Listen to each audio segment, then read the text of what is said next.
عثمان کہتے ہیں میں نے یہ بات کی تو نبی پاک مسکرانے لگے، اور میں اچھا نہیں دینی نہیں دینی، تو حضور نے نا مسکرا کے اور میری کمر پہ تھپکی دی، فرمایا اچھا یاد رکھنا یہ چابی میں تجھ سے لے لوں گا، اور جس کو میرا دل کرے گا میں اس کو دوں گا۔ عثمان کہتے ہیں روز رات کو نبی پاک کے یہ جملے میرے کانوں میں گونجا کرتے تھے، گونجتے تھے کہ حضور نے فرمایا۔ کہتے ہیں جس دن پتا چلا نا نبی پاک 10,000 کا لشکر لے کے آ رہے ہیں،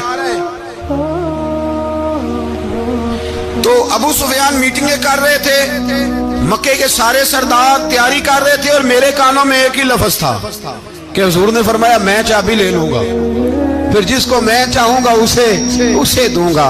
عثمان کہتے حد ہو گئی، وقت گزر گیا، حضور آ گئے، طواف فرمایا، اور طواف کے بعد میرے نبی پاک علیہ السلام نے فرمایا بلاؤ نا ذرا عثمان کو۔ عثمان کہتے ہیں میں چابی لے کے آیا تو دوسرا جملہ کوئی نہیں، ساڑھے نا کوئی بندہ مشورہ دے دے دی نہ منیے تے جے کام مونجو ہو جائے نا، جن جو نے مشورہ دیتا سی تے وہ نال ہی غوث پاک بن جاتا ہے، تینوں آکھیا سی نا فوراً ہی داتا علی اجمیری ہو جاتا ہے، وہ کہندے تینوں پتہ نہیں میں کڈا ولی اللہ، تینوں میں آکھیا سی نا انج نہ کر، اور بندہ پریشان ہوتا ہے کام الٹ ہو گیا، اور لاگوں آکھی جاندا ویکھو جی میں تے تانوں پہلوں ہی آکھیا سی جی، عجیب بات ہے، شیخ چلی کی طرح پیچھے پڑ جائے گا، میں نے تو پہلے ہی کہا تھا او بس کر یار، اب تو خواجہ معین الدین اجمیری ہو گیا، بس کرو، مشورہ ہی ہوتا ہے، کسی کا مل جاتا ہے اور کسی کا نہیں لیا جاتا، فوری طور پہ بندہ اٹھ کے نہ تو ولایت کی چوتھی سیڑھی پہ چڑھ جائے گا، کہے گا میں تو ابدال وقت ہوں، میں کتب دورہ ہوں، میں نے تجھے کہا نہیں تھا، بس کر یار۔ کئی دفعہ مشورے صحیح ہوتے ہیں، کئی دفعہ صحیح بولیے۔ نبی پاک صلی اللہ علیہ وسلم کی احد کے دن خواہش یہ تھی کہ اندر رہ کے لڑنا ہے، جوان صحابہ نے کہا باہر جا کے لڑائی کرنی ہے، حضور نے باہر جا کے جنگ کی، بظاہر مسلمانوں کو شکست ہوئی، حضور نے ایک دفعہ نہیں کہا کہ میں نے تمہیں کہا نہیں تھا اندر رہنا ہے، بس ہو گیا جو ہو گیا، اب اس میں فٹافٹ اگلے کو حوصلہ دو، کوئی حرج نہیں یار۔ نبی پاک سب بولیے صلی اللہ علیہ وسلم، میرے حبیب پاک علیہ السلام نے نا کہا عثمان کو بلاؤ، عثمان آئے تو عثمان کہتے میں نے چابی دی تو میں تیار تھا، میں تیار تھا کہ اب میری بات ہوگی اور رسوائی ہوگی، لیکن کہتے ہیں قربان جائیں مصطفیٰ نے تو یہ جملہ بھی نہیں کہا کہ میں نے تجھے کہا نہیں تھا، یہ بھی نہیں کہا، حضور نے چابی لی، کعبے کے بت صاف کیے، نماز پڑھی، واپس آئے، فرمایا عثمان میرا وعدہ تھا تیرے ساتھ کہ جس کو میں چاہوں گا چابی دوں گا، یہ لو چابی میں تجھے ہی دینا چاہتا ہوں، لے لو رکھ لو۔ عثمان کہتے ہیں وہ چابی نہیں میرے طرف آ رہی تھی، میری طرف ایمان آ رہا تھا، وہ چابی نہیں آ رہی، ایمان آ رہا تھا میری جانب، کہتے ہیں میرے ہاتھوں میں چابی آئی اور میری زبان پہ کلمہ توحید جاری ہو گئی۔ بھائی تدبر، حوصلہ، صبر، رضا، ہمیں تو ٹائم بھی نہیں گزارنا آتا، گھر کا ماحول، گھر کے اندر رہ کے لوگ دکھی ہیں، اس لیے کہ ہماری طبیعتوں میں حوصلہ نہیں، ایک منٹ کے لیے نہیں، ایک سیکنڈ کے لیے بھی ہم یہ برداشت نہیں کرتے کہ چلو تھوڑا انتظار کریں، وقت کو دیکھیں، موقع کو دیکھیں۔ میرے نبی پاک علیہ السلام پہ اتنی مصیبتیں آئیں کہ پہاڑ پہ آتی تو وہ ریزہ ریزہ ہو جاتے، لیکن کسی مقام پر بھی حضور علیہ السلام شکوہ کرتے نظر نہیں آتے۔ ہم غریبی کا رونا روتے ہیں، ہر چوتھا آدمی کہتا ہے بڑا غریب ہوں، لیکن میرے نبی پاک علیہ السلام نے چوتھے دن کھجور کھائی، سرکہ کھایا ہے، اور موٹے بان کی چارپائی پہ آرام کیا۔ حضرت عمر نے کہا حضور کتنی تکلیف ہے؟ فرمایا عمر کوئی تکلیف نہیں، تھوڑا سا تو وقت ہے، جنت میں جائیں گے، ساری نعمتیں اللہ نے ہمارے لیے تیار کی ہوئی ہے، راضی بالرضا، راضی بالرضا، کوئی کسی قسم کا مسئلہ نہیں۔ ہمیں آزمائشیں آتی ہیں، تکلیفیں آتی ہیں، بیماریاں آتی ہیں، لوگ چھوٹی چھوٹی بات پر پریشان ہو جاتے ہیں، ذرا سی بات پر شکوہ کرتے ہیں۔ میرے رسول پاک علیہ السلام نے فرمایا جب میرا رب کسی کو بیمار کرتا ہے تو 2 فرشتوں کو بھیجتا ہے، جاؤ میرے بندے کی تیمارداری کر کے آؤ۔ اللہ اکبر، خود رب بھیجتا ہے، جاؤ میرے بندے کی۔ تو مجھے بتائیے جب اللہ بھیجے تو پھر تندرست خوش نصیب ہوا کہ بیمار؟ جی تندرست پھر خوش نصیب کون ہوا؟ میرے نبی پاک صلی اللہ علیہ وسلم نے فرمایا رب 2 فرشتے بھیجتا ہے، فرماتا ہے پتہ کر کے آؤ میرے بندے کا اس کا کیا حال ہے، حالانکہ اللہ سارا ہی جانتا ہے۔ فرشتے آتے ہیں واپس جاتے ہیں، رب کریم پوچھتے ہیں بتاؤ میرا بندہ کیا کہتا تھا؟ اللہ تجھے سارا ہی پتہ ہے، پر ہم سے پوچھتے تو بتا دیتے ہیں۔ وہ یہ کہتا تھا کہ میں اپنی رب کی رضا پہ بڑا ہی راضی ہوں، وہ تیری حمد کر رہا تھا، تیری تعریف کر رہا تھا، تیرا شکر کر رہا تھا، تیرے لیے کلمات حمد بیان کر رہا تھا۔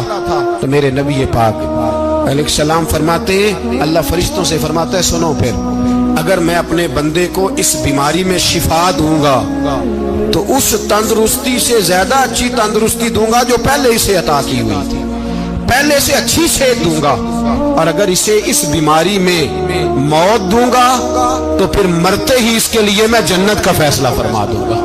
بھائی جب تو راضی بالرضا رہتا ہے، راضی بالرضا، بڑی سادی سی بات ہے بھائی، آپ گھر گئے روٹی مانگی تو اگر کسی نے کہا نا کہ اتنی تھکاوٹ ہے ٹائم پہ آیا کریں اس وقت، تو روٹی تو وہ بھی مل گئی پر اس میں لذت، وہ سکون نہیں، وہ سکون نہیں۔ میری اماں جی سالن پکا کے رکھ لیتی تھی تو روٹی جب بھی کوئی مانگتا تھا تو تازی بنا کے دیتی تھی، ان کی طبیعت تھی۔ تو میں اکثر ان سے کہتا کہ اماں جی پکا کے رکھ دیا کرو، تو کہتے تمہیں خوشی نہیں ہوتی جب تمہاری اماں تازی پکا کے دیتی ہے؟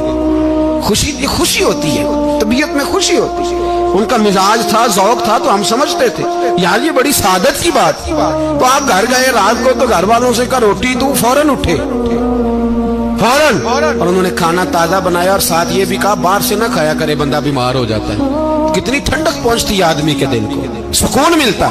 تو بھائی بیماری تو آپ نے کاٹ لی، لیکن ساتھ کہو ہو بڑا بیمار ہوں، میں نے تو اتنے گناہ بھی نہیں کیے، ظلم بھی نہیں کیا، کچھ بھی، اب بیماری تب بھی کٹ گئی۔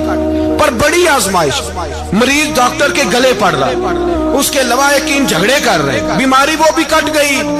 اور ایک بیمار وہ ہے جو چارپائی پلیٹا ہے اور کہتا ہے جس طرح میرا اللہ راضی اسی طرح میں بھی راضی، تو بیماری اس کی بھی کٹ گئی۔ حضرت یونس علی نبینا علیہ الصلوۃ والسلام نے ایک دن حضرت جبریل امین ملنے آئے تو جناب یونس علیہ السلام کہنے لگے اے جبریل، اللہ کے نیک بندوں میں جو اللہ کو اس وقت سب سے زیادہ پسند ہے نبیوں کے بعد، توجہ کرنا بات پر، جو سب سے زیادہ اللہ کو پسند ہے نبیوں کے بعد ولیوں میں، اور سب سے زیادہ اللہ جس کو اللہ کی بارگاہ میں عبادت گزار لکھا جاتا ہے، میری اس بندے سے ملاقات کراؤ۔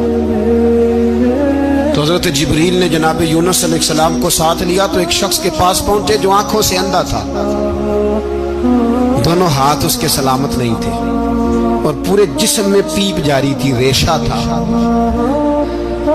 جب جا کے السلام علیکم کہا نا حضرت یونس نے، اس نے وعلیکم السلام کے بعد پہلا لفظ پتہ کیا کہا؟ اس نے کہا یا اللہ تیرا شکر ہے، یا اللہ تیرا، آپ بھی ادا کریں اللہ کا شکر، یا اللہ تیرا، اللہ تیرا شکر ہے۔ تو حضرت یونس علیہ السلام کہنے لگے تو شروع سے اس طرح کا ہے، نابینا بھی اور ہاتھوں سے معذور بھی اور سارا جسم شروع سے؟